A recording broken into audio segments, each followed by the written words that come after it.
يا ألف نهار أضود. النهاردة معانا حكاية من اللي هي بتخلي الواحد كده يقعد يفكر وتضرب معاه أخماس في أسداس. مصدرنا بيحكي قصة خيال علمي بس بتخض، عن كارثة اسمها انزلاق الكوكب والهجرة الكبرى. تخيل معايا كده لو سمحت، الكوكب بتاعنا ده الأرض محورها فجأة قرر معرفش ازاي يميل كام درجة زيادة.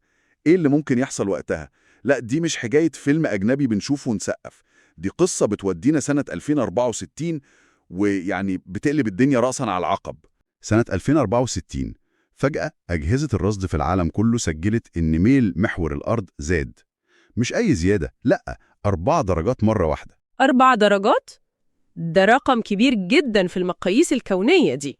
كبير جدا. المصدر بيقول إن السبب كان مشروع طاقة ضخم جدا في منطقة القطب الشمالي. كانوا بيستخدموا تقنية مجال مغناطيسي قوي عشان يولدوا طاقة نظيفة وكتير، لكن حصل خطأ فادح، المشروع خرج عن السيطرة. وعمل زي خلخلة كده في استقرار الكوكب نفسه، فالمحور مال ال4 درجات دول. والمشكلة الأكبر إن التأثير ما كانش تدريجي، لا ده كان فوري ومدمر. مناطق واسعة جدا في أمريكا وأوروبا بدأت تغرق بسرعة رهيبة، المية بتزيد والأرض بتختفي. والعكس حصل في مناطق تانية، أفريقيا وآسيا فجأة بقوا هم الأماكن الآمنة والدافية. المصدر حتى بيوصف إن السماء في الشمال في المناطق اللي غرقت بقت رمادي على طول، كأن النهار ما بقاش يطلع هناك. وهنا بقى العالم دخل في حالة طوارئ، يعني حالة طوارئ عالمية بمعنى الكلمة. الأمم المتحدة اجتمعت وعملت بعد دراسات كتير وصلوا الحل. بصراحة الحل ده يتقال عليه مجنون رسمي. مجنون؟ إيه هو؟ إنه لازم إسكان المناطق اللي بتغرق دي، اللي هم أوروبا والأمريكتين، يتنقلوا فوراً. مفيش وقت. يروحوا فين؟ يروحوا للأماكن الآمنة اللي هي أفريقيا وآسيا. طب والنقل ده هيتم إزاي؟ دي ملايين، مليارات يمكن. ما هي دي النقطة التانية اللي أغرب. عشان الموضوع يبقى منظم أو يعني يحاولوا يخلوه عادل، عملوا قرعة عالمية. قرعة؟ والله قرعة. كل دولة بتغرق يسحبوا لها اسم دولة مضيفة من الدول اللي لسه موجودة، يعني كل واحد ونصيبه بقى. يا نهار أبيض، نصيب. طب وقرعتنا إحنا هنا في المنطقة العربية كانت إيه حسب المصدر؟ هي دي بقى التوزيعة اللي تخلي الواحد يقف عندها شوية. السعودية القرعة جابت لها بريطانيا وفرنسا والبرتغال وكندا. مجموعة كبيرة. ليبيا جالها البرازيل وفنزويلا والمجر وباكستان، خليط غريب. فعلا غريب. مصر بقى حظها كده، جالها الهند وبنجلاديش وإيطاليا واليونان. تخيلي الأعداد. لا دي أعداد مهولة فعلا، الهند وبنجلاديش لوحدهم. بالظبط. والجزائر استضافت المكسيك والولايات المتحدة نفسها وبلجيكا وألمانيا. أمريكا كلها راحت الجزائر؟ جزء كبير منها حسب القصة. طبعا أول سؤال بيجي في بال أي حد، الدول المستضيفة دي هتعمل إيه في الملايين المؤلفة دي؟ يعني مصر مثلا تستقبل كل دول، هيشربوا وياكلوا ويسكنوا فين؟ أكيد في اتفاق حصل. المصدر بيقول إنه عشان العملية دي تمشي كان في اتفاق، يعني ممكن نقول عليه صفقة بقاء. كل مواطن وافد جاي من دولة غرقانة، الدولة المستضيفة بتاخد عليه دعم مادي سنوي حوالي $1000. دعم مادي. والأهم من الفلوس نقل التكنولوجيا، المصانع، التقنيات المتقدمة، حتى الثروات الحيوانية بتاعت الدول الغرقانة تتنقل للدول المستضيفة. بس كان في شرط صعب شوية في نص الاتفاقية دي. شرط إيه ده؟ الشرط كان واضح وصريح ومثير للتفكير فعلا. ممنوع منعا باتا الاختلاط السكني أو الاجتماع المباشر بين السكان الأصليين والوافدين الجدد. إيه ده؟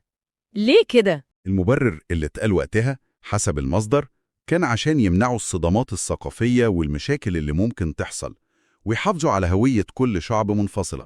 يعني عزل؟ بالظبط. ونتيجة للشرط ده الدول المضيفة زي مصر والسعودية وليبيا والجزائر بدأوا تبني مدن جديدة بالكامل. فين؟ في قلب الصحراء. مدن في الصحراء من الصفر؟ من الصفر تماما.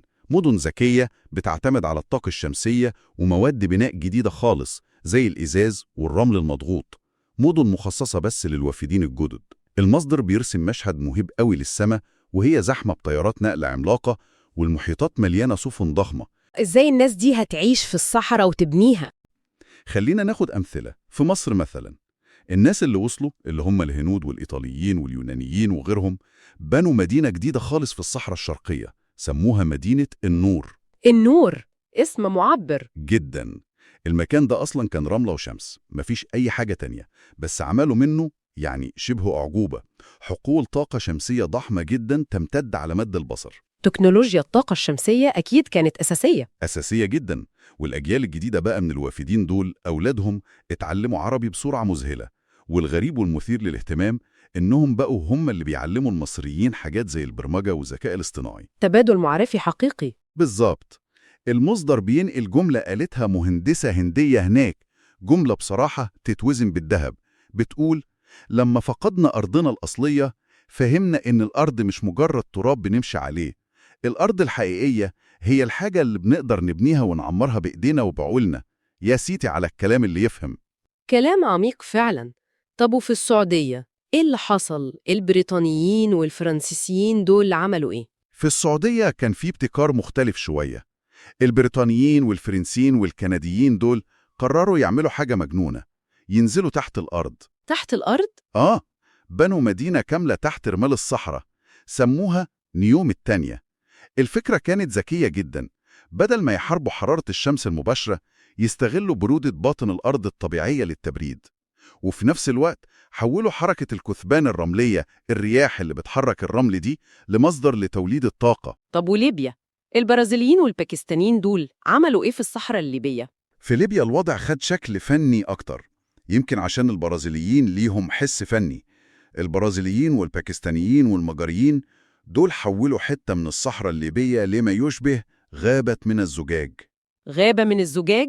إزاي يعني؟ عملوا هياكل زجاجية ضخمة جدا بتستخدم تقنية معينة عشان تجمع رطوبة الهواء بالليل وتحولها لمياه شرب نقية. قدروا يعملوا أول نهر صناعي بالكامل في قلب الصحراء الليبية. أهل البلد الأصليين من كتر فرحتهم بيه سموه نهر الرحمة. ياه، نهر في الصحراء، ده حلم. حلم واتحقق في القصة. والمصدر بيوصف مشهد يعني سوريالي شوية، تسمع مزيج من إيقاعات السامبا البرازيلية مع أصوات الأذان والتواشيح الدينية الباكستانية، كل ده في قلب مدينة الزجاج دي في صحراء ليبيا. الألمان والأمريكان والمكسيكيين. في الجزائر بقى الألمان والأمريكان والمكسيكيين دول قدموا نموذج مبهر للتكنولوجيا الفائقة. عملوا مدينة كاملة اسمها أورورا. المدينة دي كلها آلية بالكامل، كل مبانيها بتتحرك وبتدور بشكل مبرمج عشان تفضل طول النهار موجهة للشمس. مدينة بتلف مع الشمس؟ تخيلي، مدينة كاملة كل مبانيها بتدور عشان تستغل أكبر قدر ممكن من الطاقة الشمسية. المصدر بيقول إن أطفال المدينة دي كانوا بيتكلموا لغة غريبة، خليط من 3 لغات، ألماني وأسباني وإنجليزي مع شوية عربي، في الجملة الواحدة وكأنها لغتهم الأم الطبيعية. يعني نقدر نقول إن خلال 10 سنين بس الصحاري العربية دي اتحولت تماماً من رمز للفراغ والخوى لمراكز حياة وتكنولوجيا بتنور في قلب الظلام. المصدر حتى بيحكي عن تعاون علمي مثمر جدا بين علماء مصريين وعلماء ألمان. عملوا إيه دول؟ قدروا مع بعض يبنوا أول مفاعل شمسي حيوي، حاجة بتعتمد على نباتات تم تعديلها وراثياً عشان تمتص ضوء الشمس وتحوله الكهرباء بكفاءة عالية جدا. طب وبعدين؟ هل فضلوا عايشين كده على طول؟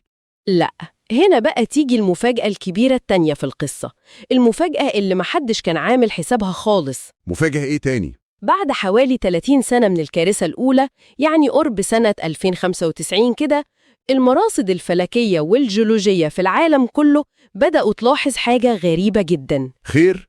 ميل محور الأرض اللي كان زاد 4 درجات بدأ يرجع تاني لوضعه الطبيعي. وهنا صدر الإعلان الرسمي التاني اللي هز العالم كله. الكوكب استعاد توازنه، العودة إلى الديار أصبحت ممكنة. العودة؟ يعني الناس هترجع بلادها تاني؟ أيوة، بدأت رحلات الهجرة العكسية. الهنود والإيطاليين واليونانيين يجهزوا عشان يرجعوا من مصر لأراضيهم، الأمريكان والألمان من الجزائر، البريطانيين والفرنسيين من السعودية، البرازيليين من ليبيا، وهكذا. رحلة عودة، لكنها مختلفة تماماً عن رحلة الهروب الأولى اللي حصلت من 30 سنة. مختلفة إزاي؟ الناس دي وهي راجعة المصدر بيأكد إنهم ما كانوش شايلين معاهم ذهب وفضة وفلوس. طب شايلين إيه؟ الكنز الحقيقي اللي رجعوا بيه كان في دماغهم وفي إيديهم. العلم، الخبرة، التكنولوجيا، القدرة على الابتكار اللي اتعلموها وطوروها في سنين الغربة الصعبة دي في الصحراء. الخبرة اللي خلتهم يزرعوا المستحيل ويخلقوا حياة من العدم. بالظبط. المصدر بيوصف إنهم لما وصلوا أراضيهم القديمة لقوها متغيرة، بقت خضرة بشكل مختلف وغريب، نتيجة للتغيرات المناخية الكبيرة اللي حصلت. وأول حاجة عملوها لما رجعوا كانت لفتة رمزية جدا. عملوا إيه؟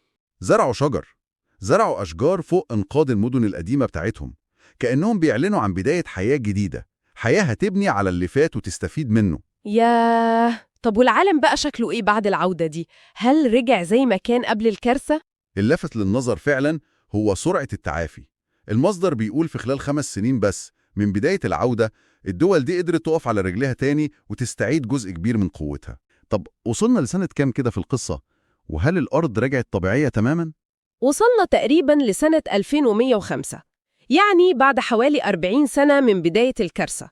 المصدر بيقول إن كوكب الأرض من الناحية الجيولوجية والمناخية رجع طبيعي تماماً، كأن شيئاً لم يكن. لكن البشر اللي عايشين عليه هم دول اللي اتغيروا للأبد. طب سؤال مهم، المدن اللي اتبنت في الصحاري العربية دي، النور ونيوم التانية وغابة الزجاج وأورورا، مصيرها كان إيه بعد ما الناس رجعت بلادها؟ اتهدمت؟ لا بالعكس، المدن دي فضلت موجودة وقايمة، بس وظيفتها اتحولت. ما بقتش مدن سكنية لناس مضطرين، لا بقت رموز عالمية لقدرة الإنسان على التكيف والابتكار، وبقت مراكز علمية عالمية مفتوحة للكل. إزاي يعني؟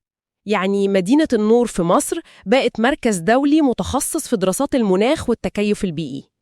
نيوم التانية اللي تحت الأرض في السعودية بقت مختبر عالمي للابتكار والتكنولوجيا الصحراوية. غابة الزجاج في ليبيا فضلت تنتج مياه نقية وغذاء متجدد لأجزاء كبيرة من أفريقيا. ومدينة أورورا الآلية في الجزائر فضلت تدور مع الشمس كل يوم كتذكير حي ومستمر للبشرية كلها بأن التوازن مع الطبيعة ممكن. الحكاية الخيالية دي فعلا بتخلص وبتسيبنا نفكر كتير، بتسيب رسالة قوية جدا عن قدرة البشر، القدرة المذهلة دي على التكيف والإبداع حتى في أصعب الظروف وأحلكها. قصة بتورينا إزاي الأمل ممكن يتولد من قلب اليأس والمعاناة. وبكده تكون خلصت حلقتنا النهاردة. قولي في الكومنتات إيه رأيك في حلقة النهاردة، ولو عجبك الفيديو ما تنساش اللايك والاشتراك عشان تشوف كل الجديد.